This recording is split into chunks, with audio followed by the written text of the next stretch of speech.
जटिल समस्या हो या भाग्य बाधा, हो व्यापार, नौकरी, शादी की समस्या, करियर की चिंता हो या वैवाहिक जीवन में हो सुख का अभाव, पाइए अपनी समस्त ज्योतिषीय तथा वास्तु समस्याओं का सरल, चमत्कारी, प्रभावशाली समाधान। एक जाना माना और विश्वसनीय नाम, आचार्य पंडित श्री वैभवनाथ शर्मा जी, काशी के 400 वर्ष पुराने प्रतिष्ठित और अंतरराष्ट्रीय ख्याति प्राप्त राज ज्योतिषी परिवार की 8वीं पीढ़ी के ज्योतिषी और वास्तु शास्त्री आचार्य पंडित श्री वैभवनाथ शर्मा जी के द्वारा व्यक्तिगत या फिर फोन पर अपॉइंटमेंट लेने के लिए कॉल करें 9818-300-146, 9990-724-131 या फिर ईमेल करें sharma.vaibhav@gmail.com पर।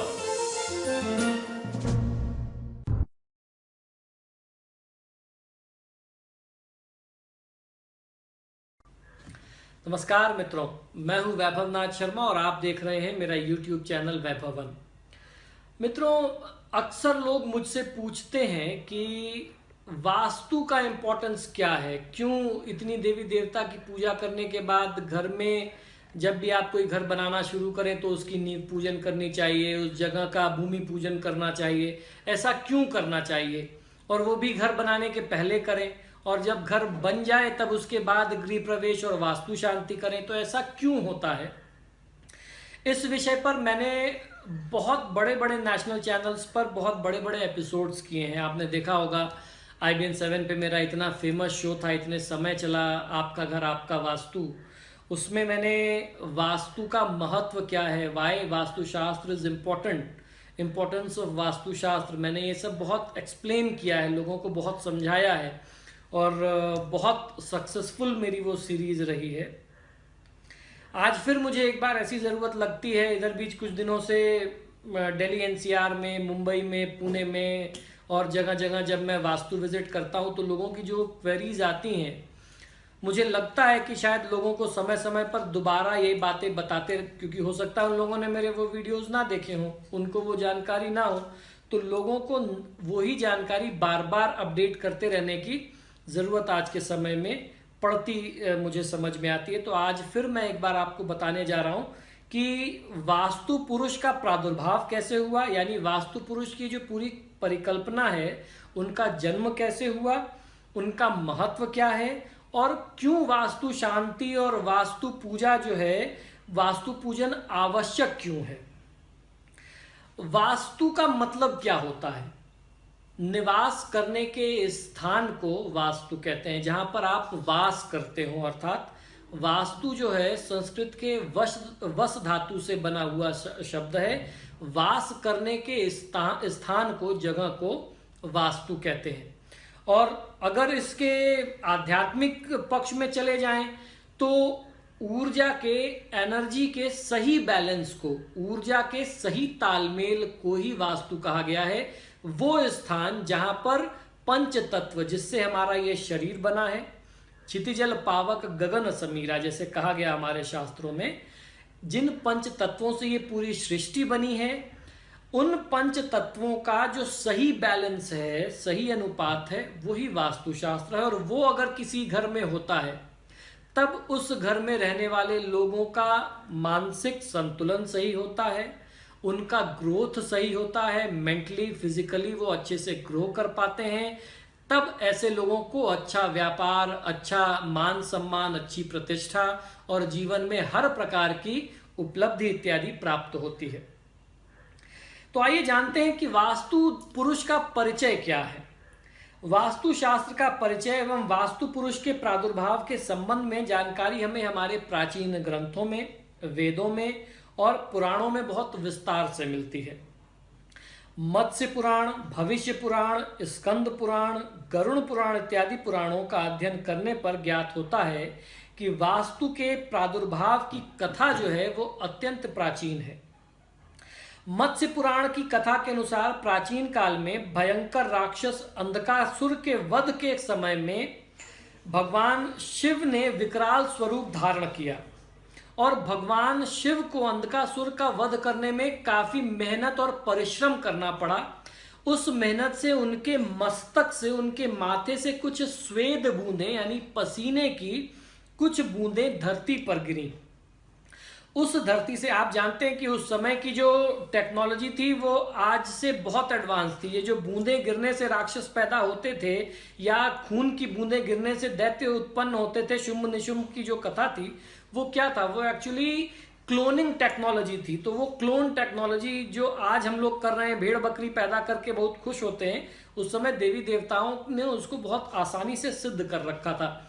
तो भगवान शिव के मस्तक से जब पसीने की बूंद गिरी तो बहुत विकराल राक्षस, विकराल दैत्य उत्पन्न हुआ, वो ही वास्तु पुरुष थे।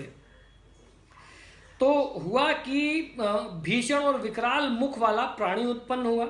वो पृथ्वी पर गिरे हुए अंधकों के रक्त का पान करने लगा। यानी भगवान शिव जो राक्षस का वध कर रहे थे और उससे बार बार राक्षस उत्पन्न हो रहे थे, वो उनको खाने लगा। रक्तपान करने पर भी जब वह तृप्त न हुआ तो वह भगवान शंकर के सम्मुख अत्यंत घोर तपस्या में संलग्न हो गया।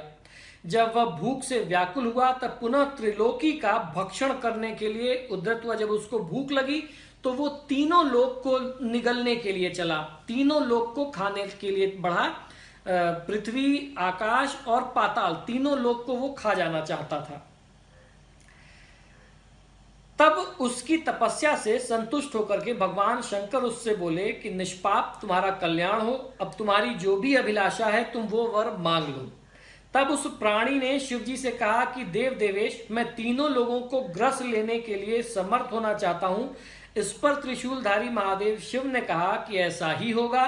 फिर तो वो प्राणी शिव जी के वरदान स्वरूप अपने विशाल शरीर से स्वर्ग, संपूर्ण भूमंडल और आकाश को अवरुद्ध करता हुआ पृथ्वी पर आ गिरा। तब भयभीत हुए देवता, ब्रह्मा, शिव, दैत्यों और राक्षसों द्वारा वह स्तंभित कर दिया गया। यानी जब वो धरती पर गिरा तो ब्रह्मा जी ने कहा कि सभी सारे देवी देवता भयभीत हो गए। सब देवताओं ने उसे उठा करके भूमि पर पटका और जो जो देवता जहां खड़े थे, आपने देखा होगा कि वास्तु पद मंडल जो हम लोग बनाते हैं तो उसमें अलग अलग देवताओं का अलग अलग स्थान है। तो उस समय एक्चुअली हुआ ये था कि जिस देवता ने वास्तु पुरुष को जिस जगह से पकड़ा था वो स्थान उसका फिर निर्धारित कर दिया गया कि अब ये आपका स्थान रहेगा। तब उसने ब्रह्मा जी से पूछा, वहीं औंधे मुंह गिरा करके सभी देवता उस पर विराजमान हो गए। इस प्रकार सभी देवताओं के द्वारा उस पर निवास करने के कारण वह पुरुष वास्तु अर्थात निवास करने का एक स्थान बन गया। इस नाम से फिर वो वास्तु के नाम से विख्यात हुआ। तब उस दबे हुए प्राणी ने देवताओं से और ब्रह्मा जी से निवेदन किया कि देवगण, आप लोग मुझ पर प्रसन्न हो। आप लोगों द्वारा दबा करके मैं निश्चल बना दिया गया हूं। भला इस प्रकार अवरुद्ध कर दिए जाने पर नीचे मुख किए मैं कब तक और किस तरीके से स्थिर रह पाऊंगा, स्थित रह सकूंगा। उसके ऐसे निवेदन करने पर ब्रह्मा आदि देवताओं ने कहा कि वास्तु के प्रसंग में तथा वैश्व देव के अंत में जो भी बलि दी जाएगी वह तुम्हारा आहार होगा। निश्चय ही यज्ञोत्सव में दी गई बलि भी तुम्हें आहार रूप में प्राप्त होगी। गृह निर्माण से पूर्व जो भी व्यक्ति वास्तु पूजा नहीं करेंगे अथवा उनके द्वारा अज्ञानता से किया गया यज्ञ भी तुम्हें आहार स्वरूप प्राप्त होगा। यानी अगर आपने घर बनाने के प्रयोजन में भूमि चयन से लेकर के वास्तु का ध्यान नहीं रखा तो आप वास्तु देवता के गुस्से का कारण बन सकते हैं और वास्तु देवता आपको ग्रस लेंगे, आप उनके काल का भोजन बन सकते हैं।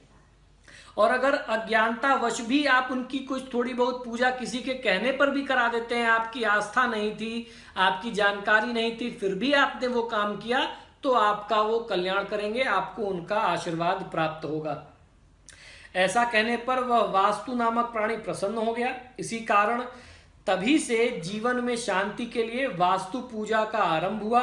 फिर आगे ब्रह्मा जी ने कहा कि यदि कोई मनुष्य किसी भी शुभ कार्य में तुम्हारी अवहेलना करेगा यानी आपको इग्नोर करेगा तो वह तुम्हारे कोप का यानी क्रोध का भाजन बनेगा, उसको आपका क्रोध झेलना पड़ेगा।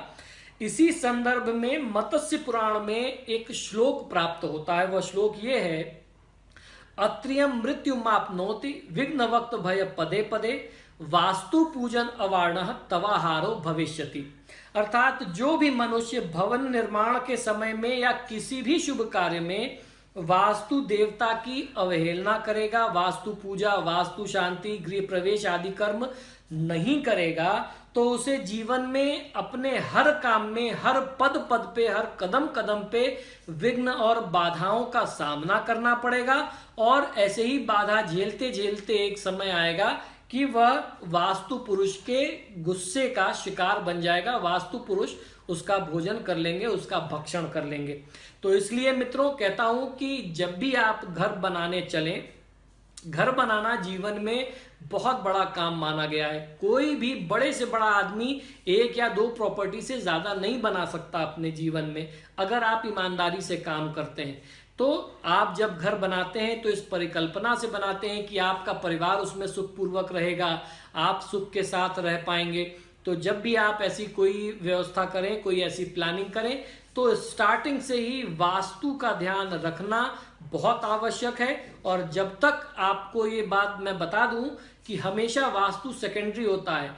कई बार मैंने ये भी नोटिस किया है, आपको भी ये अनुभव होगा कि कोई व्यक्ति गलत कंस्ट्रक्शन कर रहा हो, आप उस समय उसको बोलेंगे कि यार यहाँ तो नॉर्थ ईस्ट में आपने टॉयलेट बना दिया, तो वो व्यक्ति कहता है अरे यार कोई फर्क नहीं पड़ता, मैंने बहुत देखा, ऐसा कुछ नहीं होता। ये व्यक्ति बात ऐसी इसलिए कहता है क्योंकि उसकी कुंडली से उसके सितारे बहुत मजबूत हैं। इस समय उसका दोष नहीं पता लगेगा, जब कुंडली में ग्रह खराब आएगा, समय खराब आएगा, तब उसको समझ में आएगा कि यार 10 साल पहले मेरे दोस्त ने बताया था ईशान कोण में यहाँ वास्तु दोष हो गया है, यहाँ टॉयलेट बन गया, इसी के लिए आज मैं कष्ट भोग रहा हूँ, मेरी सारी संपत्ति चली गई, इतने सारे कोर्ट केस हो गए, पत्नी छोड़ के चली गई, बच्चों के साथ बनता नहीं। तो इस तरीके की समस्याएं आती हैं। ग्रह बल हमेशा मजबूत होते हैं और वास्तु सेकेंडरी है। तो सेकेंडरी जरूर है, लेकिन इसमें आप इसको इग्नोर मत करिए, उसको कम आंक करके इग्नोर करेंगे तो आप अपना नुकसान करेंगे। तो इसी शुभकामना के साथ कि मित्रों आपको ये मेरे छोटे छोटे एपिसोड पसंद आते होंगे, आप जब भी मेरे वीडियोस देखें तो उन्हें लाइक और शेयर जरूर करें, जिससे ये आवश्यक और बहुमूल्य जानकारी और जरूरतमंद लोगों तक पहुंचती रहे। इसी शुभकामना के साथ कि आपका जीवन सुखमय बना रहे, मुझे आज्ञा दीजिए और देखते रहिए मेरा YouTube चैनल वैभव वन। वास्तु देवता की जय।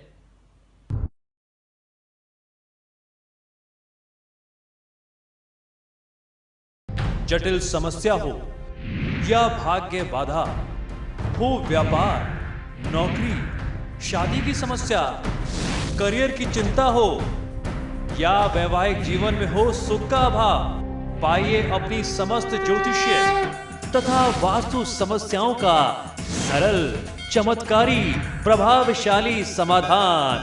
एक जाना माना और विश्वसनीय नाम, आचार्य पंडित श्री वैभवनाथ शर्मा जी, काशी के 400 वर्ष पुराने प्रतिष्ठित और अंतरराष्ट्रीय ख्याति प्राप्त राज ज्योतिषी परिवार की 8वीं पीढ़ी के ज्योतिषी और वास्तु शास्त्री आचार्य पंडित श्री वैभवनाथ शर्मा जी के द्वारा व्यक्तिगत या फिर फोन पर अपॉइंटमेंट लेने के लिए कॉल करें 9818300146, 9990724131 या फिर ईमेल करें sharma.vaibhav@gmail.com पर।